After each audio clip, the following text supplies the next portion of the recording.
Good morning, everybody. Thank you for everybody who's joining us. Nice to see so many of our good-looking endocrinology faculty members in person.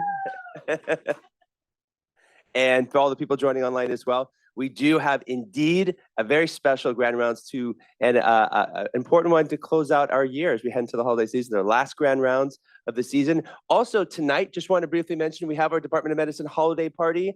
So hopefully see you tonight at between 5 and 8:30 p.m. at the Argala Center. So please don't forget to join us then. And we usually mention next week's Grand Rounds presenter. Our next Grand Rounds presenter is next year, January 10th. So that one will be in person. So Dr. Hogan. So I'll just briefly mention that. We'll obviously send out emails. And no one's probably thinking about next year right now anyway. So without further ado, I will call Dr. Wu to introduce our speaker. Good morning. My name is Joy Wu. I am the Division Chief of Endocrinology here at Stanford. It's my great privilege today to introduce our Medicine Grand Round speaker and my predecessor, Dr. Rick Kramer.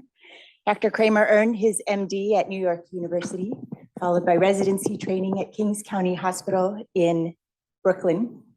He then came to Stanford in 1978 as a fellow and joined the faculty in 1983. Last month, our division held a celebration to recognize Rick's 40 years on faculty, including 21 years as our division chief. It was noted then that he has essentially built our division today. He'll tell you that he's recruited all but 2 of the faculty members, but in fact, one of those 2 also credits Rick with his recruitment. What was especially meaningful that evening for me was to hear all of the women faculty who one after another came up to give testimonials about how Rick has built such a supportive environment in which everyone can thrive. So when Rick mentioned that he wanted to retire at the end of the year, I asked him if he might review the history of our division, and I'm delighted that he's accepted. I'm very excited for today's presentation, The History and Celebration of Endocrinology at Stanford. Please join me in welcoming Dr. Kramer. Thank you, Joy. Thank you very much.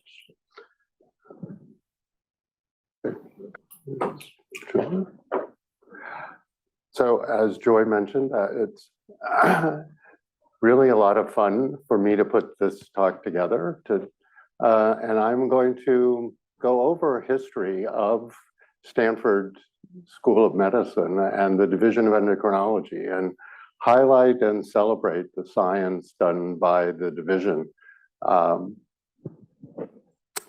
Now, for those of you who don't know, this is the intellectual father of the Division of Endocrinology, Thomas Addis.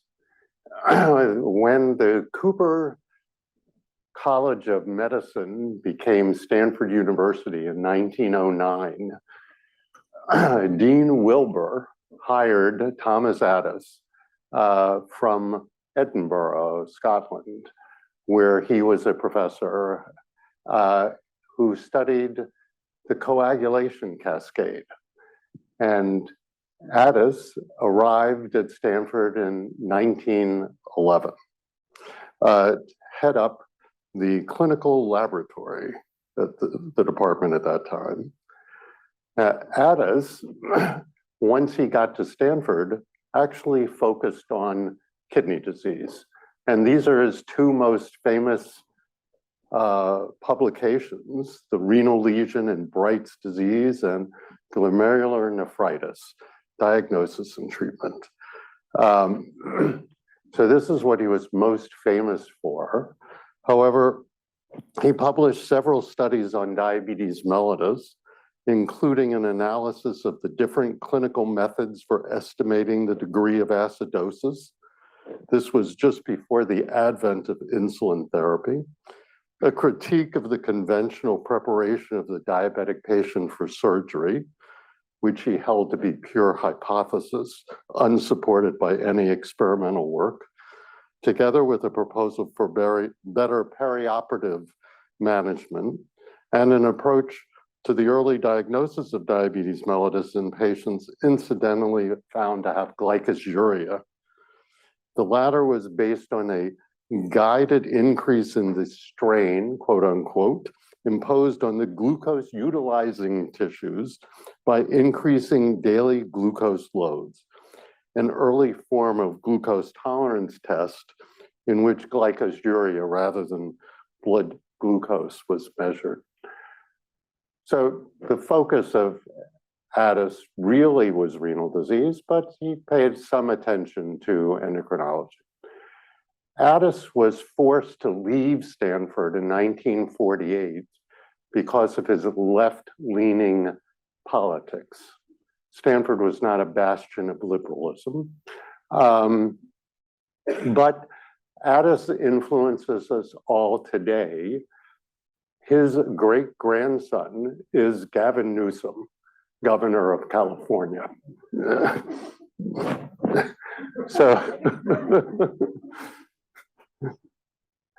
So with Addis leaving Stanford in 1948, John Lucher was recruited from Johns Hopkins to join the Stanford faculty. He turns out to be the first bona fide endocrinologist hired onto the Stanford faculty. He came to Stanford in 1948.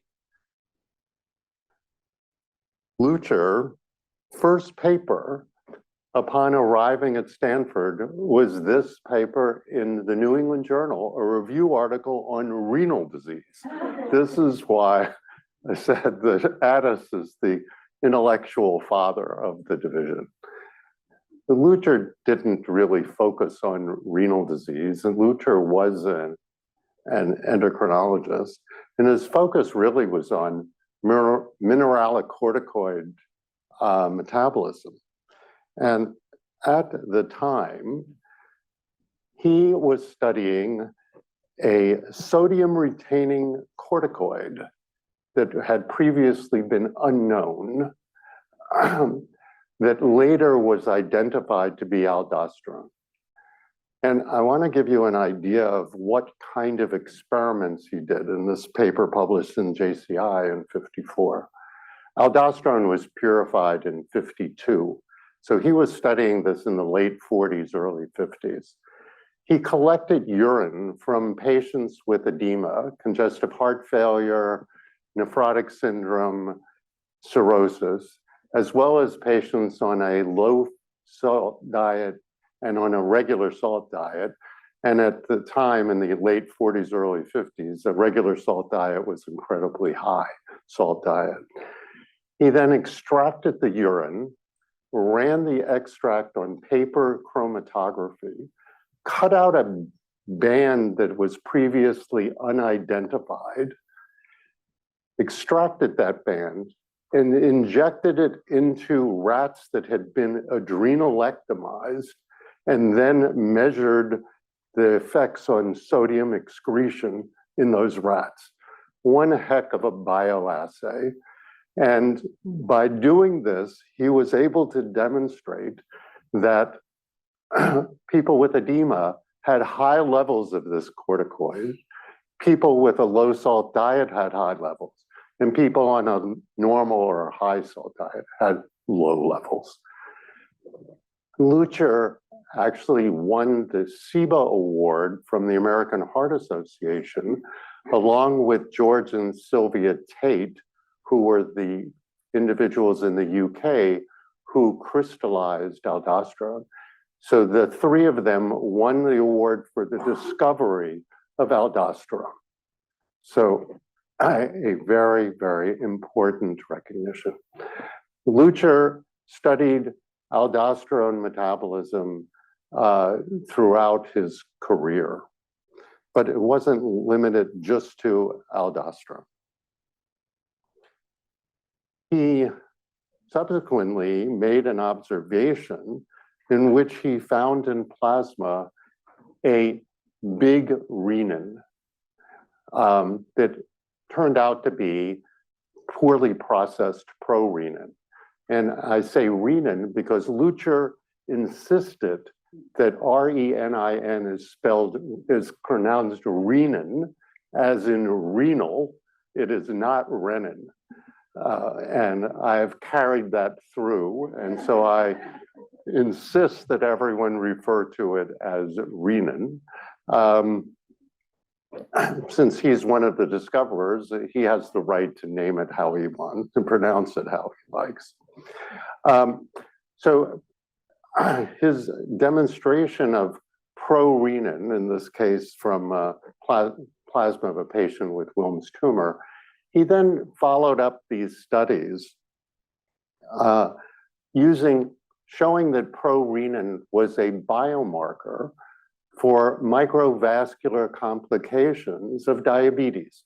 So this is a paper that he published in the New England Journal along with some of his colleagues in adult and pediatric endocrinology, in which he showed that the higher levels of pro-renin were associated specifically with nephropathy and autonomic neuropathy. So as a biomarker for microvascular complications. Now, let's get to the history. So Lutscher came in 1948, but there was no division of endocrinology at that time. He focused on salt and water.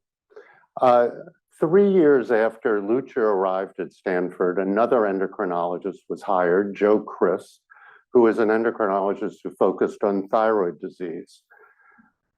Joe left the department, or sort of left the department, to become head of the newly formed Division of Nuclear Medicine in the Department of Radiology in 1958. When the School of Medicine moved down from San Francisco to Palo Alto in 1959, a new head of medicine was hired, Hal Holman. And shortly after Holman became chairman was when divisions as we know it started in the Department of Medicine. And so in 1961, the first actual divisions in the department were formed. The metabolic disease, the Division of Metabolic Disease being one of the 4 initial divisions formed in the department. The others being cardiology, hematology, and neurology. It wasn't yet its own department. So in 1961 is when the division started and Lutscher was named the chief. 5 years later, and I'm not sure why this happened, the name was changed to the Division of Metabolic Diseases and Endocrinology. I can only assume the new people who were hired into the division wanted to add endocrinology to the division title.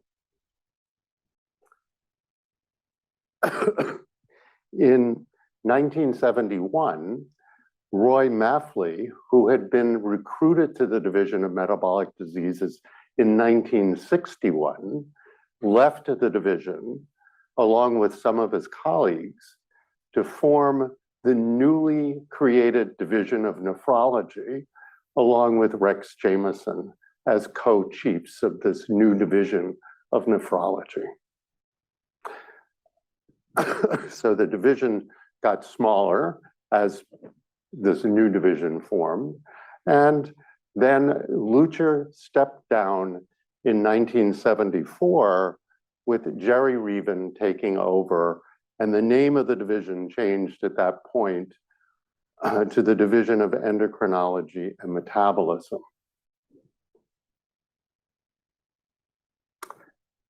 So Jerry Reaven had been a fellow with Lutscher in the early 1950s, and he was among the first faculty hired by Hal Holman in 1959 as the school was moving from San Francisco to Palo Alto.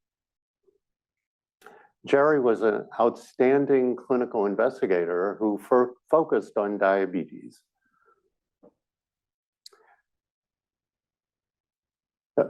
This is Jerry's first paper published after being a faculty member at Stanford. With Charlie Lucas, who was his first fellow, he reported the first known cases of non-ketotic hyperosmolar coma in North America in this paper in The Lancet. So this is the first report of non-ketotic hyperosmolar coma. But that wasn't Jerry's main focus. Jerry's main focus really was insulin resistance and diabetes. And though insulin resistance had been described by Himsworth in the 1930s, and hyperinsulinemia had been demonstrated by Burson and Yalow once they developed the radioimmunoassay for insulin in 1960, Jerry really was the strongest proponent of insulin resistance, particularly in type 2 diabetes and obesity. So this is one of his papers focusing on this with his collaborator, Jack Farquhar, who had joined the division in 1962. And in this paper in the JCI, Jerry and Jack reported the first in vivo quantitative measurement of insulin resistance in humans. This was a method in which they infused epinephrine and propranolol into people to inhibit insulin secretion, along with exogenous insulin and exogenous glucose. Therefore, the plasma glucose level was a readout of how insulin resistant the person was to the exogenous insulin being delivered. And in this paper, you can see that they were able to demonstrate that insulin levels were similar between normal subjects and subjects with latent diabetes, but subjects with diabetes had much higher steady state plasma glucose. They had insulin resistance. So this was a first method to quantify insulin resistance. It was modified over the years. Epinephrine and propranolol made people ashen white and hypertensive. It was harrowing to do this. But it was replaced by somatostatin later to give a similar readout, and pretty much replaced as a gold standard by the insulin glucose clamp technique, which was reported in 1972. Now, this is a paper that I'm letting you know about because it's my favorite title of all times for a paper: Effects of Weight Reduction on Obesity. Truly amazing. So in this manuscript, Reaven and his colleagues showed that they took individuals who were obese and brought them into the clinical research center and fasted them, had them lose weight. They could see a reduction and a slight improvement in glucose tolerance, a marked improvement in hyperinsulinemia, and using their SSPG method, they could show a quantified improvement in insulin sensitivity. They also showed a reduction in plasma triglyceride levels that was a reflection of a reduction in hepatic VLDL triglyceride production rates. So a demonstration of the beneficial effects, underlying mechanisms of weight loss in obesity.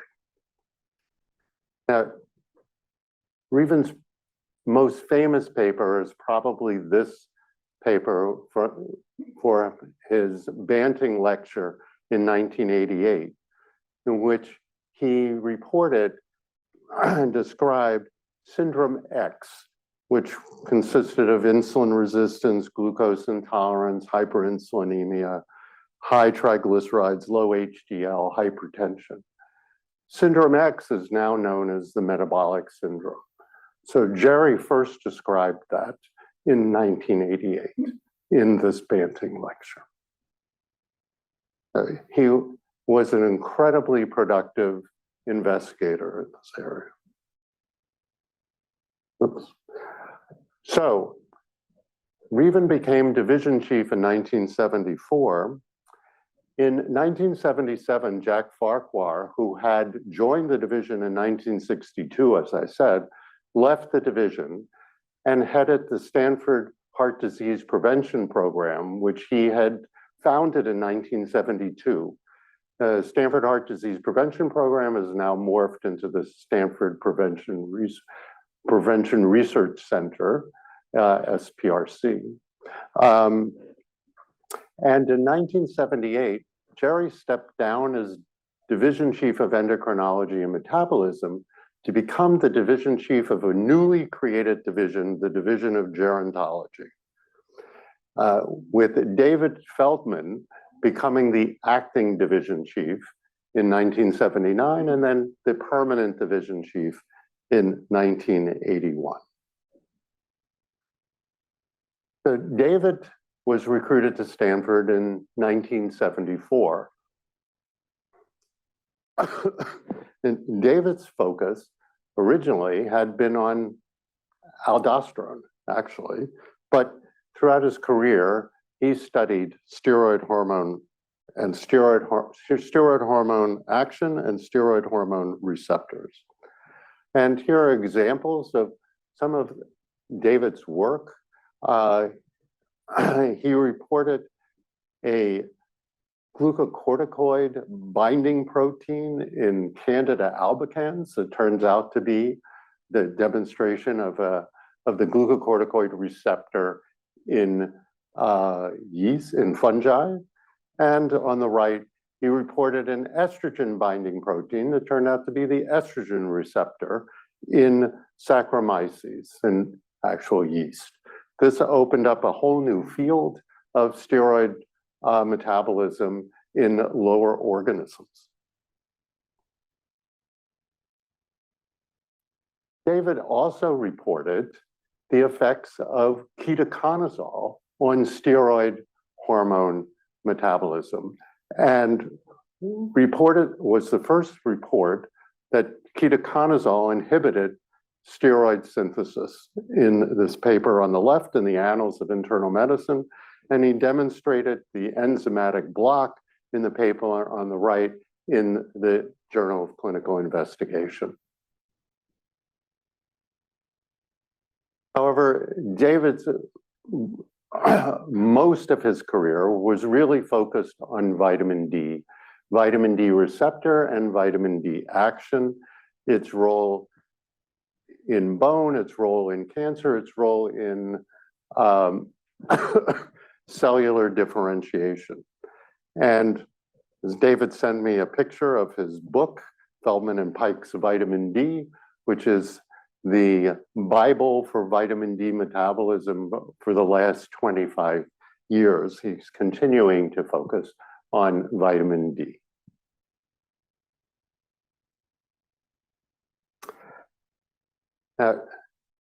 David was division chief from 1981 until 1990 when he stepped down over a dispute with the then chairman of medicine. At that point, Jerry Reaven became the division chief of endocrinology, bringing with him the division of gerontology, and it merged into the division of endocrinology, gerontology, and metabolism. So the two divisions became one at that point, and Jerry remained the division chief of this larger division, at least in name only, for 5 years when he became emeritus. At that point, Andy Hoffman took over as the acting chief. So Andy joined the faculty in October of 1982. I will point out that David Feldman had the good judgment to hire Andy and me both during his time as division chief.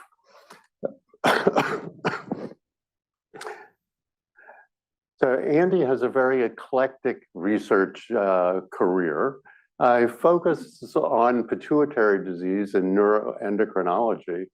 And Here are a couple of reviews that he wrote with fellows on the use of growth hormone as an anti-aging or for athletic performance. These were highly cited, and please note that his conclusions were that growth hormones associated with small changes in body composition and increased rates of adverse effects and not recommended for anti-aging therapy. And growth hormone increases lean body mass and may improve strength, but not really recommended for athletic performance. Of our major basic research endeavor within Andy's lab over the years followed from his work in the pituitary, in which he became interested in genomic imprinting and published a number of very important papers on imprinting and interchromosomal regulation of gene transcription. But he did not limit it to that. Andy later became involved in studies of Mr. Oss, which is a multi-site NIH-funded trial that looks at the natural history of osteoporosis in men, and very productively has published a number of papers related to this cohort.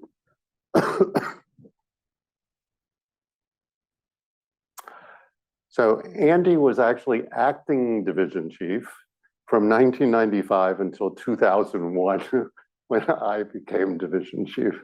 So he acted for a long time.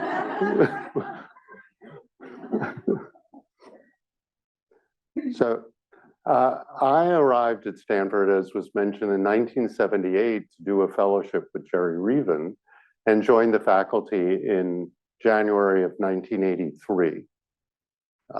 Taking over as the permanent division chief in 2001. The research that I've conducted during my time at Stanford really was focused on various aspects of lipid metabolism. And here's just highlights a few of those examples. On the left, demonstrating HDL binding sites in testis, particularly Leydig cells. It's hormonally regulated. These binding sites turned out to be the scavenger receptor class B type 1, the HDL receptor, and actually have continued to study SRB1 throughout the next 30 to 40 years, as demonstrated by this JPC paper on sodium hydrogen exchange regulating factors regulating the expression of SRB1. I then focused a great part of my research activities on lipolysis in adipose tissue and other tissues, particularly focused on enzyme hormone-sensitive lipase. We documented that hormone-sensitive lipase interacts with a fatty acid binding protein to maintain its activity.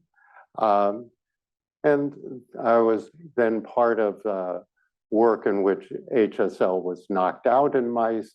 And though lipase activity was reduced, lipolysis remained. So this demonstrated that HSL was actually not the rate-limiting enzyme for adipose tissue breakdown, and led to the discovery of another enzyme called adipose triglyceride lipase. However, HSL is a promiscuous lipase that hydrolyzes both triglyceride and cholesterol esters, and was highly expressed in the adrenal and in gonads, leading us to study it and its effects on cholesterol trafficking and steroidogenesis. And in this paper in molecular endocrinology, we showed that HSL is absolutely, completely essential for being able to utilize lipoprotein cholesterol for steroidogenesis. And I'll remind you that all steroid hormones are made from cholesterol. And we've done further work examining cholesterol trafficking and how that's influenced in steroidogenesis, both in adrenal and in gonads. So as Joy mentioned, I was division chief for 21 years, and in May 2022, Joy Wu took over as division chief. I was fortunate enough to have been able to recruit Joy in 2012 back to Stanford, where she has remained on the faculty. And for those who are not aware, Joy, besides being the division chief, is the vice chair of the department for basic science. And her research is focused on metabolic bone disease, in particular parathyroid hormone action, parathyroid hormone receptor action. Has a very active and productive lab focusing on that, as well as on clinical studies of metabolic bone disease.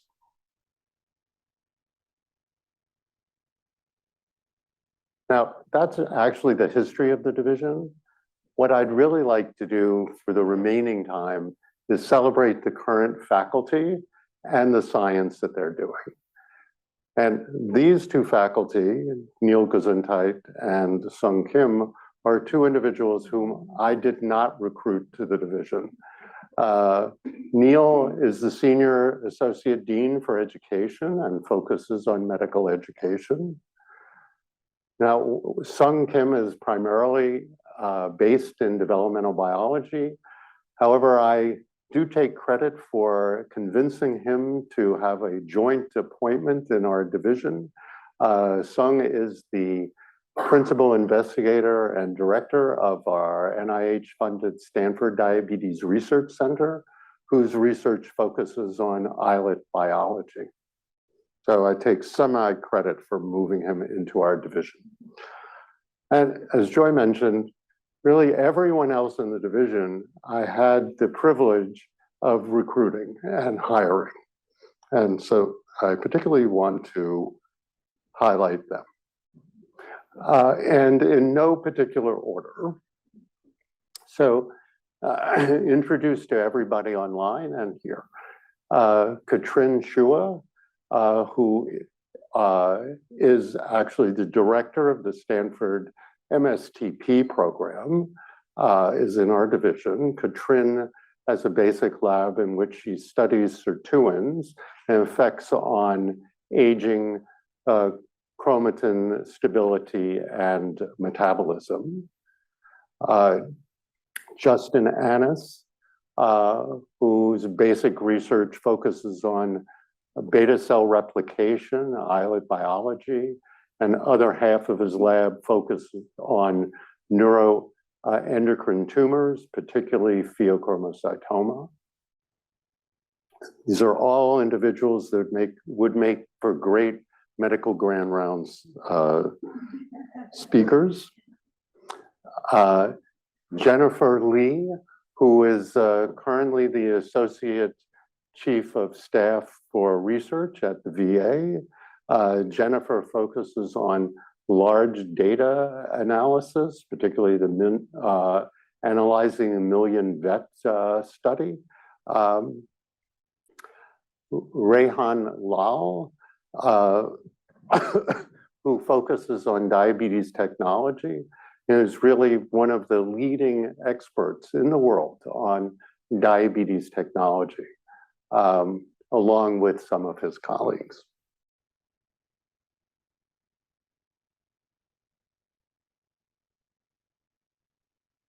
Other faculty focused on diabetes and adipose metabolism, Tracy McLaughlin, who've spoken at Grand Round several times, who's focused on adipose tissue, on insulin resistance, and the impacts that has on various diseases, both diabetes as well as COVID.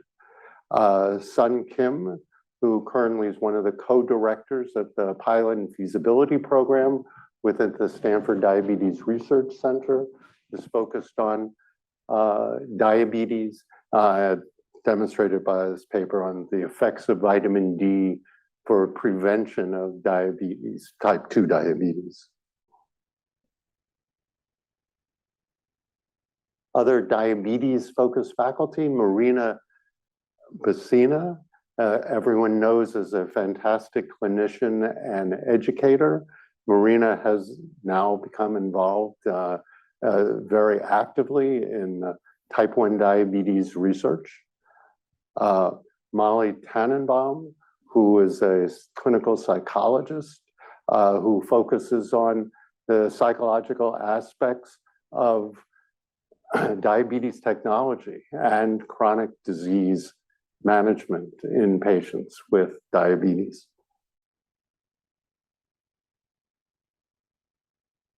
Our faculty that are focused on neuroendocrinology, Larry Katz-Nelson, who has a joint appointment in the Department of Neurosurgery, focuses on pituitary disease and is part of most of the endocrine society clinical guidelines for the treatment of most pituitary disease, such as acromegaly and Cushing's disease.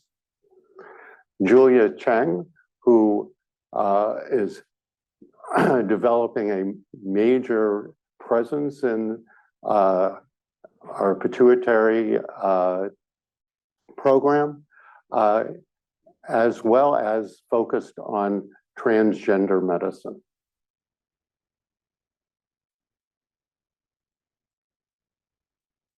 Marilyn Tan, who is our clinic chief in endocrinology, focused primarily on diabetes and performing studies on post-bariatric surgery hypoglycemia.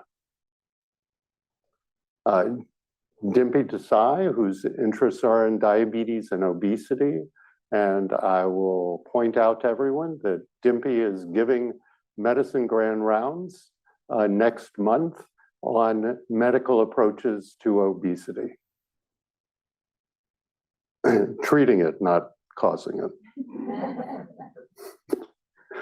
Then we have our thyroid faculty, Christy Docio, whose focuses on thyroid disease in pregnancy, as well as thyroid eye disease.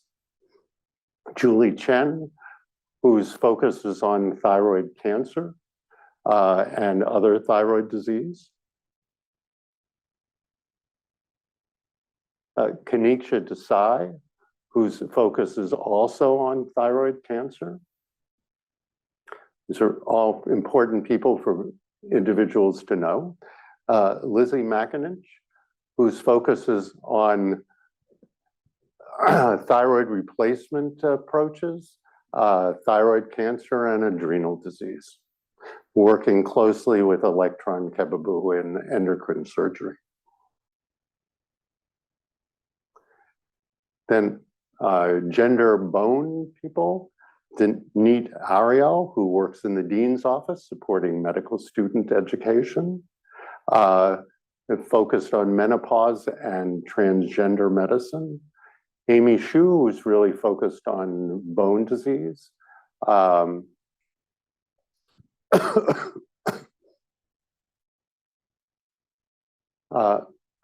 And our other bone-related faculty, Debbie Selmeyer, who's really a master clinician when it comes to metabolic bone disease, and an incredible resource. And Yazi, who is following in her footsteps for bone disease and causes of hypercalcemia. And finally, I just want to acknowledge the clinical faculty at the VA, Stephen Koo and Chenyi Lin, who are active in our training program and clinical activity. And finally, I want to thank everybody. I want to thank Bob Marcus, who got me started on this project. My wife, Linda, who enjoyed going through every Stanford School of Medicine annual report from 1909 through the 1980s to try to identify who was the first endocrinologist at Stanford.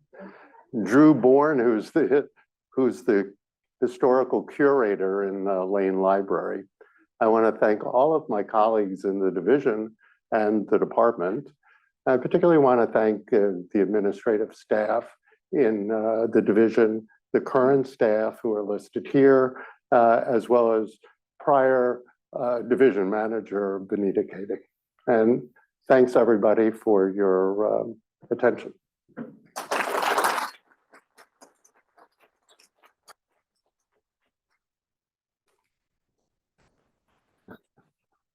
Questions, Andy?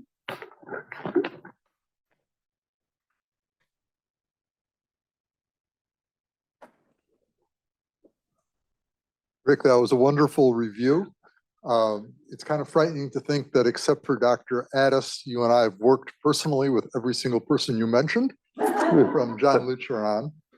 That's true, very true. And I don't think you pointed out, but I will point out that every division chief that we've had in endocrinology has been an internal hire.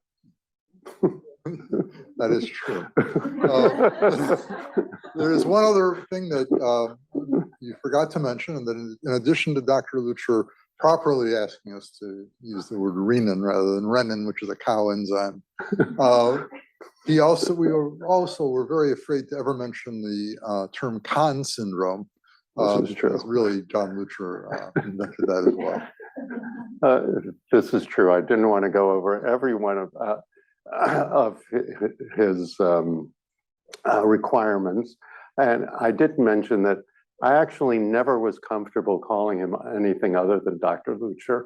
I know that Andy was comfortable calling him John, but I was never comfortable calling him anything other than Dr. Lucher.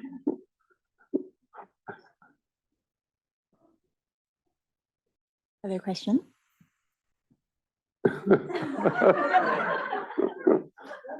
Rick, thanks so much for that amazing history. Now, obviously, one of your legacies is that you recruited all of us, but I'm wondering 50 years from now, when someone else gives this lecture, how you would like to be remembered. Yeah, well, I think the fact that I've recruited everybody is simply a quirk of timing. And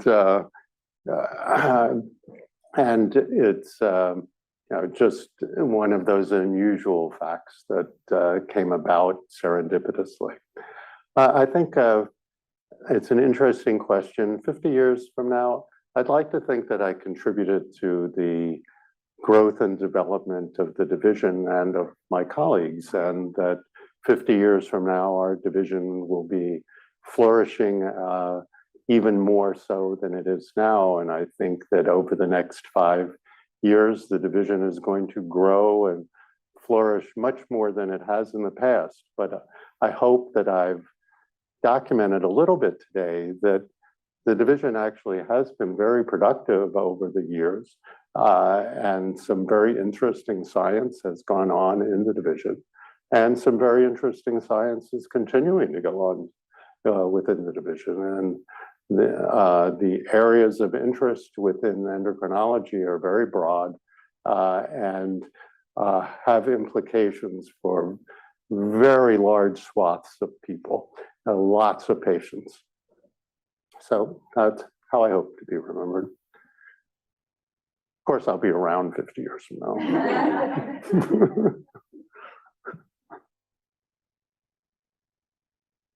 Dr. Kramer, can I ask first off, I want to say thank you. You just gave us years of grand round speaker material, an annual report, whatnot. I hope so. So this is a great overview of the amazing history of the Division of Endocrinology. It was a great overview of all our wonderful faculty, and it was a great example of your leadership. And this may be an obvious question from your faculty here to know you, but I wonder if you could share with us, as an outsider from the division, what you believe as a leader in academic medicine is the probably most important ingredient to all the success you have. Clearly, you have so much success. I can just tell by the body language of everybody in here looking at you. You're an amazing leader. What made that happen? Well, I don't know what the magic sauce is, if that's what you're asking. I think being sensitive to people, and I think being supportive of people whenever you can. And as a leader, it really means putting other people ahead of you. And so I think that I always was interested in trying to develop the careers of the people that were joining the division, even if that meant, I couldn't spend as much time doing my thing in my lab as I could.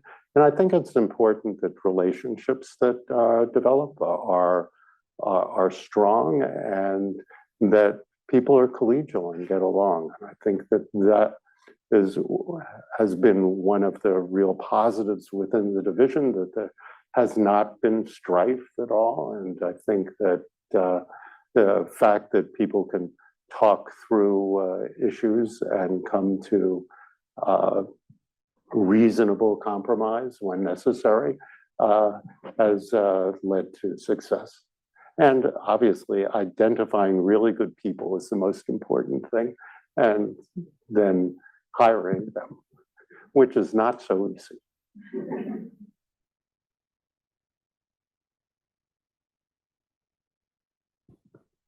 All right. Thank you, Rick, for a really wonderful talk. And thank you all for your attendance, both in person and on Zoom. I hope you have a great day. Is copyrighted by the Board of Trustees of the Leland Stanford Junior University. Please visit us at med.stanford.edu.